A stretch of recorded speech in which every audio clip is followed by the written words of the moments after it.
The Selfish Crocodile. In a river deep in the forest lived a large crocodile.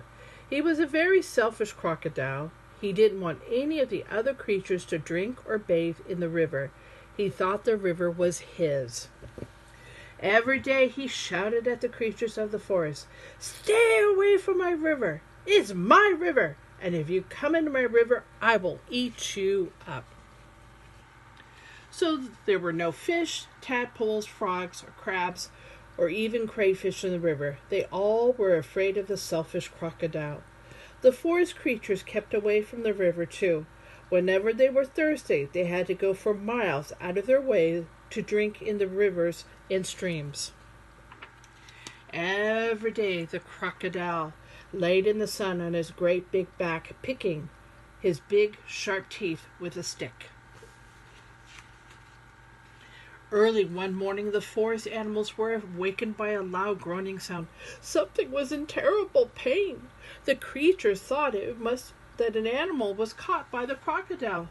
But as the bright sun came out, they saw that it was the crocodile himself, who was in pain. He was lying on his big back, holding his swollen jaw, and he was crying real crocodile tears. The creatures drew closer, but not too close. Some of them felt sorry for the crocodile. "What's the matter with him?" asked the deer. "I don't know," said the squirrel. "Maybe he's going to die," chirped the blackbird. Chirp, chirp, chirp, chirp. "If that happens, it'll be safe to go in the river again," grunted the wild pig. The animals thought about it. They hung from the branches, and they peeked through the grass. They buzzed in the air, and they shook their heads as they watched the great big crocodile. But no one tried to help him. Suddenly, there was a little mouse, and it appeared. He sniffed the air, and he ran along the crocodile's tail, then onto his stomach, and the other creatures just stared. "Look at that mouse," chattered the monkey. "He's either very brave or he's very crazy," growled the lion. "Grrr. He's going to be eaten for sure," said the iguana. The mouse crept along the crocodile's big neck and into his open mouth, and there was a hush in the forest. The mouse took hold of something, and he pulled, and he pulled, and he pulled. Finally, he pulled it out, and he put it on his shoulder, and he walked out of the crocodile's mouth. To the astonished creatures, began to cheer. The crocodile sat up and said, "Oh, the pain is all gone." And then he saw the mouse walking down his stomach, carrying an enormous crocodile tooth on his shoulder.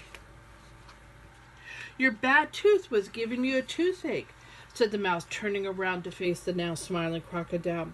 "Do you want it back?" "Oh, no, no, no, no, no. You get rid of it. And when you're finished, come back and I will have a present for you." The mouse buried the bad tooth under a tree, and when he returned, the crocodile had a nice, juicy nut waiting for him. As the crocodile watched the mouse eat his nut, he said, "You must be very smart. If you can cure a toothache, and very kind too. I am so grateful. But what should I do if my toothache comes back?" "Don't worry, I will help you take care of your teeth," answered the mouse, nibbling. Soon the crocodile and the mouse became the best of friends. Not long after, the crocodile sent all the animals an invitation. "Please come to drink and bathe in the river.